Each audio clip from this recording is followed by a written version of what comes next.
కృష్ణా జిల్లా మచిలీపట్నంలో YCP కుట్రలకు పాల్పడుతుందని APSRTC chairman కునకళ్ళ Narayana Rao ఆరోపించారు. అంబేద్కర్ విగ్రహాన్ని వైసీపీ నేతలు ధ్వంసం చేశారని అన్నారు.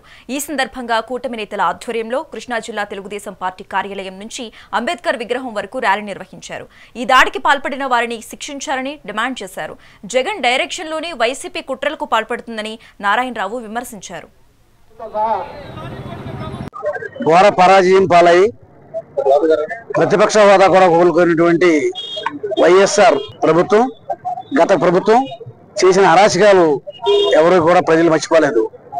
ఈ రోజున దళితులని రెచ్చగొట్టే విధంగా రాష్ట్రంలో అలజడులను సృష్టించాలని చెప్పి ఒక పథకం ప్రకారంగా అంబేద్కర్ గారి విగ్రహాన్ని వెదురుకుప్పంలో మండలంలో ఈ విగ్రహాన్ని తగలబెట్టడం జరిగింది.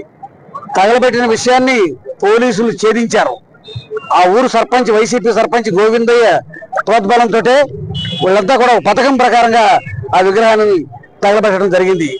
ఇది కేవలం అలజడులు సృష్టించాలని, ఇవాళ రాష్ట్రంలో అరాచకాలని రెచ్చగొట్టాలని చెప్పి ఇవాళ రోజున ఉద్దేశపూర్వకంగా కావాలని జగన్మోహన్ రెడ్డి ప్రయత్నం చేస్తా ఉన్నాడు. గతంలో మీ హయాంలో డాక్టర్ సుధాకర్ రెడ్డి మరణం ప్రజలు మర్చిపోలా. మొన్నే కారు తొక్కిచ్చి చంపావు సింగనని, అది కూడా జనం మర్చిపోలా.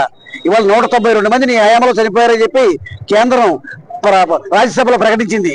ఇవాళ నీ పరిపాలనలో 192 మంది హరిజనులు హత్యగావించబడ్డారు. హరిజనుల్ని రెచ్చగొట్టి అలజడులు సృష్టించాలనే దుర్మార్గపు ఆలోచనతో ఈ రోజున అంబేద్కర్ గారు అంటే ఎవరు? రాజ్యాంగ నిర్మాత. మా అందరికీ కూడా రిజర్వేషన్ కల్పించి మా అందరికి కూడా ఇవాళ భారతదేశంలో ఒక గౌరవాన్ని కల్పించినటువంటి వ్యక్తి అంబేద్కర్ గారు.